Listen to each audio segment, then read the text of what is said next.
Hey everyone, it's Chili B again. Today we've got episode 2 of our Lizsec series, and we're going to be checking out smart contract basics and how to keep safe when you're using them. As always, it's not financial advice. In the crypto space, you're 100% responsible for your own assets. My aim is to just help you do that well. I'm not telling you to do anything or to buy anything or anything like that. And I don't have special expertise in the field of security. I'm just trying to learn and figure out how to keep my own wallet safe, and I'm sharing what I'm learning with you as I go. And hopefully it'll help you to keep your wallet safe as well. Today we're trying to figure out what a smart contract is at a very high level. And like in Lizsec-1, we're going to try and figure out from that some general attack vectors and ways we might get exploited so that we can implement some basic safety measures to make that a bit harder to happen and hopefully keep us safer. In the future, I'm hoping to dive specifically into ERC20s, which is the token standard for most tokens, and also I'm hoping to dive into NFTs as well. But for today, this is just a general smart contract thing. Heading over to Figma, this diagram should look kind of familiar, but a little bit different. In Lizsec-1, we just covered the wallet, and now in Lizsec-2, I've added the smart contract. In Ethereum, there are two types of accounts. There's the externally owned accounts, or what we normally just call accounts for short, and then there's smart contract accounts. Zooming into the externally owned accounts, the main characteristics of these accounts is that they're a private public key pair and they can initiate transactions. Explaining that a bit deeper, each account is a unique pair of private and public keys. So this private key belongs with this public key, and that makes an account. This private key belongs with this public key, and that's a separate account. The private keys are used to sign transactions from this account to prove that you've initiated this transaction and not someone else. And then the public key is used to verify that those transactions came from you on the other end. The address of an account is derived from the public key. So you can see in this diagram, there's 3 pairs of private and public keys, and there's 3 addresses derived from each of those public keys. The private keys are kept safely within the wallet, and the public keys and the addresses that are derived from them are publicly available. So that's the first type of account in Ethereum, which we covered in Lizsec-1. And now the second type of account, which is a smart contract account, is what we're going to look at today. So the main characteristics of a smart contract account are that there are no private keys. So you can see here, no private key inside the smart contract. There is a public key though, and an address derived from the public key. Because there's no private key, it means that smart contracts cannot initiate transactions. They can only function in response to initiations from externally owned accounts, which were the accounts that had their private keys stored in the wallets, which we spoke about just a second ago. And a third interesting characteristic of smart contracts is that the code within them, once it's been deployed, cannot be changed. The code is immutable. That means that if a contract is deployed with a typo or a bug or an exploit, that contract will always and forever have that typo or bug or exploit. There's no way to change it and fix it. The only way to resolve the issue would be to deploy a new smart contract, which would then have a different address. But on the upside, if you deploy a smart contract without bugs, it means that it will forever be without bugs, and no one can get in there and change it and put a bug in later on. Diving a bit deeper into the smart contract, you can kind of divide it into 2 sections. There's the code or the functions of the smart contract, and then there's the data or the state of the smart contract. So the different functions of a smart contract might be something like balance of, or decimals, or transfer. These are all semi-made up functions. We'll get into more specific functions when we get into ERC20 standards or NFT standards. But for now, the code of the smart contract is basically a set of functions that you can tell the smart contract to perform.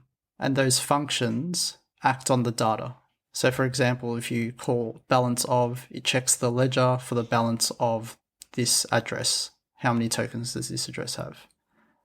If you call decimals, it might check the smart contract for how many decimal places is this token divisible to. Those would be two examples of reading functions or getter functions. And then something like transferring tokens, like transfer from this address to this address, or burn some tokens, might be examples of setter functions or functions that write something to the blockchain. So heading over to Etherscan, we might be able to see this a bit more concretely. I'm on the Illuvium token page, and this is the smart contract address over here. So you can get to here by searching this address or going to CoinGecko and clicking the link from there. If we come down to the contract tab, you can see the actual code of the smart contract, but that's a bit over our heads. But if you click on the read contract, you can see all the reading or getter functions it's got. We'll dive into what some of these mean when we have a look at ERC20s or whatever. But if we check out this one, number 17, balance of, you can see it just takes an owner address field. So I'll just paste in a random account that I have and press query, and it should tell me that I have 0 Illuvium tokens, balance of 0. So it's basically me running one of the functions of the smart contract. If we look at the write contract tab, you can see there's a whole other set of functions there. And these ones are the writing functions or the setter functions. They're the ones that initiate a transaction and cost gas because they're writing to the blockchain. So we can have a guess at what these do by the names of the functions, but really you'd have to be able to read the code to know what they do. But you can see there's some sort of transfer function here. So transfer from presumably my address to someone else's address, this amount of tokens. So most of it's pretty guessable, but you'd have to be able to read it to be sure. So those functions that you see in Etherscan are basically this. It's the code of the smart contract, and it does something to the data. Either it reads it or it writes some value to it. And at a very simple level, that's all a smart contract is.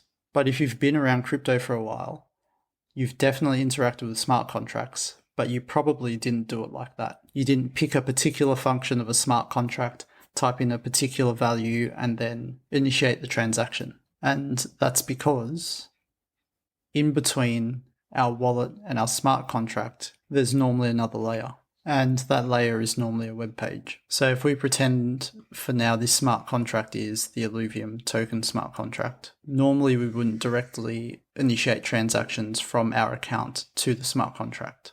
What normally happens, and what you've probably done a lot of times now, is connect your wallet to a website. You click claim rewards or something, and then your MetaMask pops up and says something like, do you want to pay this much gas fee? And you click confirm, and then the transaction goes off to the smart contract with the right details for the right function, and then it does the transaction for you. So that's the very high overview of how a smart contract connects with your wallet and how websites normally intermediate that connection. Now that we've got that basic diagram in our heads, the question we're asking is, how do we act safely in that environment? We're going to take the same route to figure that out as we did in Lizsec-1. We're going to ask, what are the possible attack vectors? What are the possible ways it could be compromised? And then what measures can we take that would make that a lot harder for someone to do? There's probably no such thing as 100% safe, but we can definitely take some measures to make it more safe. The first possible attack vector is a compromised smart contract, and the second is a compromised website. Because almost always, when we're interacting with smart contracts, we're doing that through a website and not directly.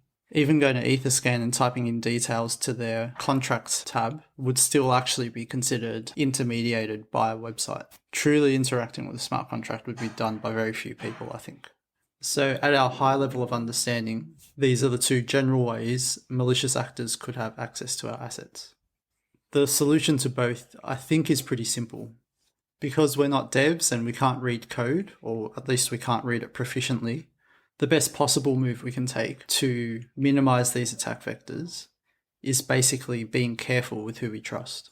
In the crypto space, we like to say, don't trust but verify. But most of us can only do that to some limited extent. Without being able to read code proficiently, we're actually trusting that the people we're interacting with are good actors in the space. We trust the team that they're not rugging us, and we trust them that they've programmed the smart contracts well. We trust that auditors have actually found bugs and exploits and done their job well. Or maybe we trust people who've aped in before us to test the waters and figure out if there's any danger to the smart contract.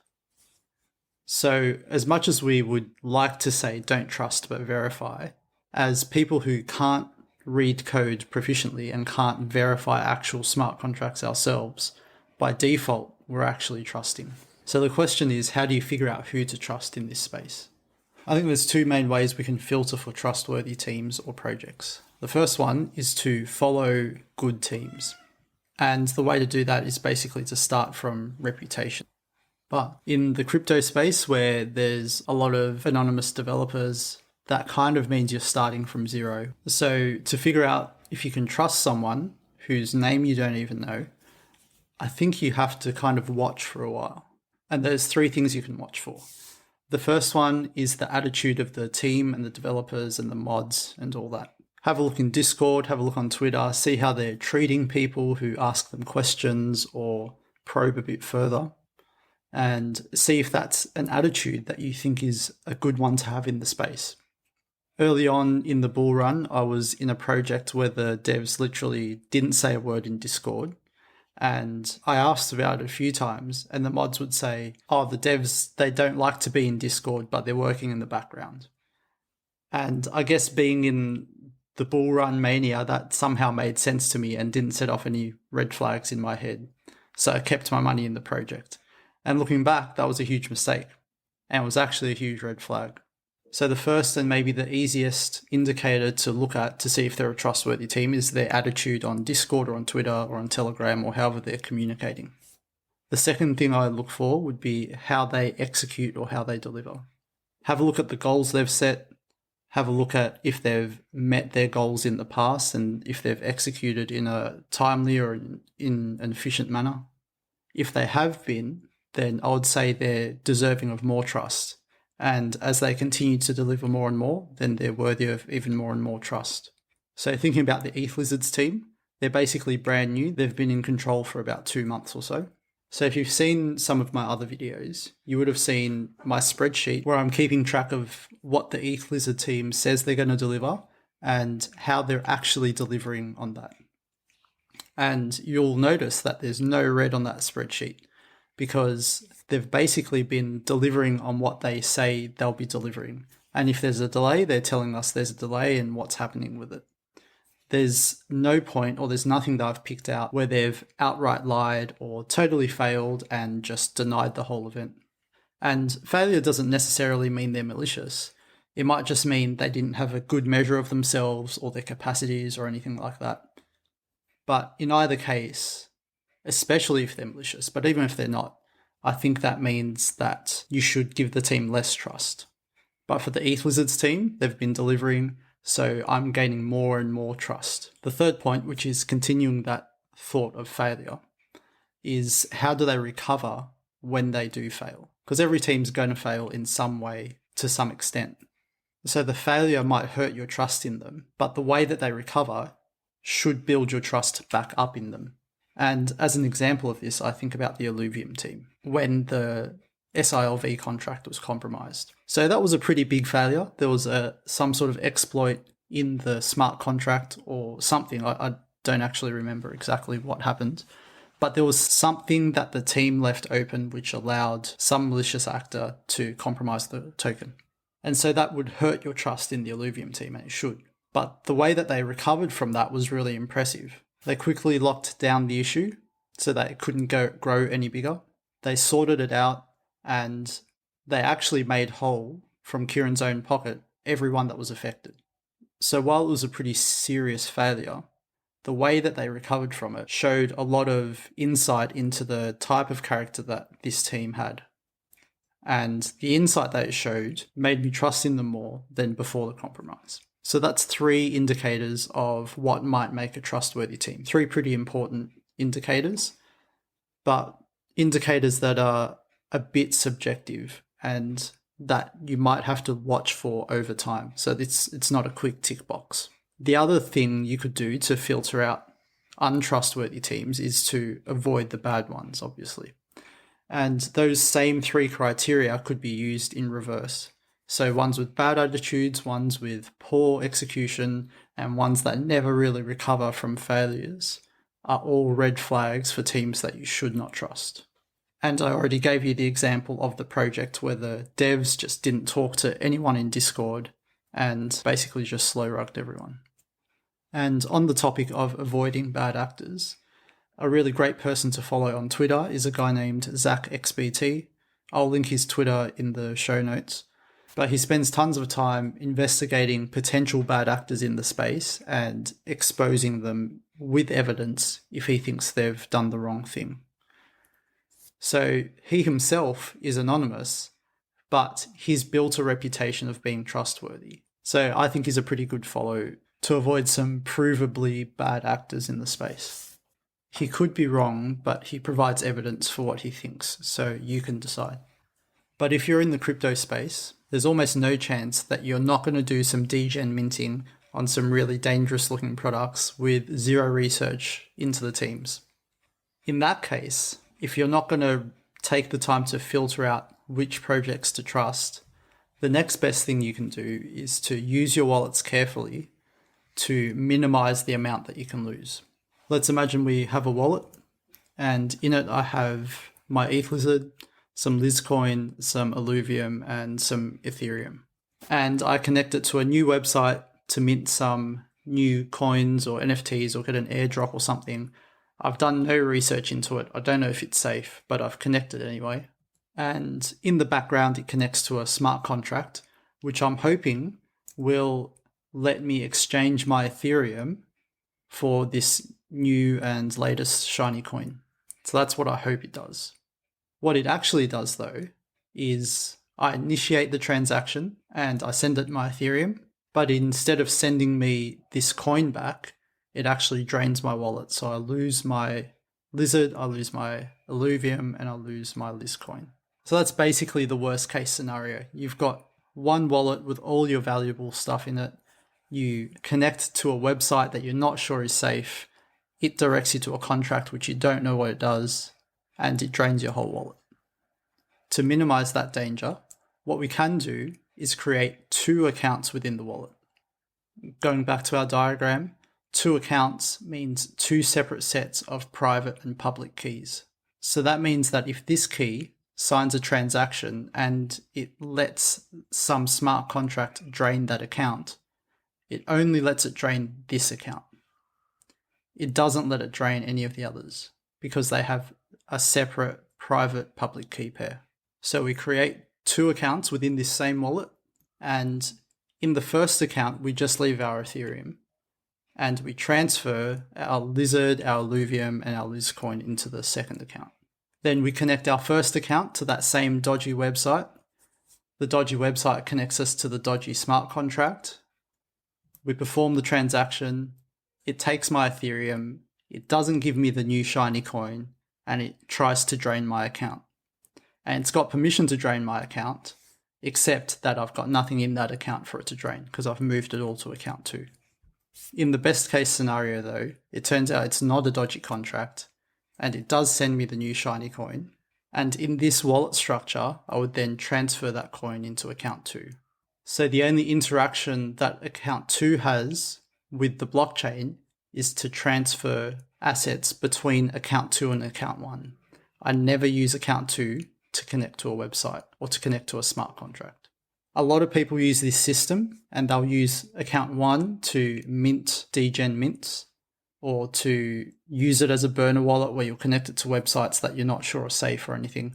And they'll use account 2 as a vault or something like that, that keeps your assets safe and touches very few things on the blockchain. So this system's pretty common, used by a lot of people, or some sort of variation is used by a lot of people. And it's a great way to minimize damage that can be done to you when you're doing your Degen stuff. If you want to take that a step up, then you could create 2 separate wallets with 2 separate accounts, maybe on 2 separate computers, probably ideally on 2 separate computers. You use one to do your Degen minting, and your other wallet just sits to the side and you transfer things in and out only. You don't do any direct transactions with other smart contracts on it. And then if you want to go even one step further, that second account could be stored on a cold wallet. So in a simple sense, this is probably the safest you can get, but there are still ways this can be compromised. Even a cold wallet can be compromised. And we'll get into that as we go further into the Lizsec series. For now, that's a very quick overview of a basic wallet structure. And in a future Lizsec video, I'm going to try and map out or diagram out a bunch of different wallet structures to make it clear what level of safety each structure provides. And a quick shout out to Treaton for that idea as well. So that'll come in a future video. So that's a very simple way to minimize damage to your assets, even when you're Degen minting. The only hard thing about that is discipline and sticking to the plan. The temptation you'll feel is to connect that second account, the one that's meant to be clean and interacts with very little, the one that's maybe on a cold wallet. You'll feel tempted to connect that to a website just because it's a bit easier to do and you save on transaction fees from sending it from this wallet to that wallet. And that temptation makes a lot of sense, especially when gas is super high. And maybe sometimes that's the right move to make. But what you have to realize is that when you do that, you run the risk of compromising that second account because you might run into a compromised smart contract or a compromised website, the two main attack vectors that we're trying to mitigate. So that's it for Lizsec-2. That's a basic overview of smart contracts and how to keep safe with them, and a basic wallet structure that you can use as well to minimize damage. So it's fun for me anyway to see that the diagram's being built out and that we're putting pieces together that will help us to understand the crypto world a bit more and to understand how to stay safe in it a bit more. If I've made any mistakes, if you can think of other good ideas, anything like that, let me know in the comments below. And please give me a like and subscribe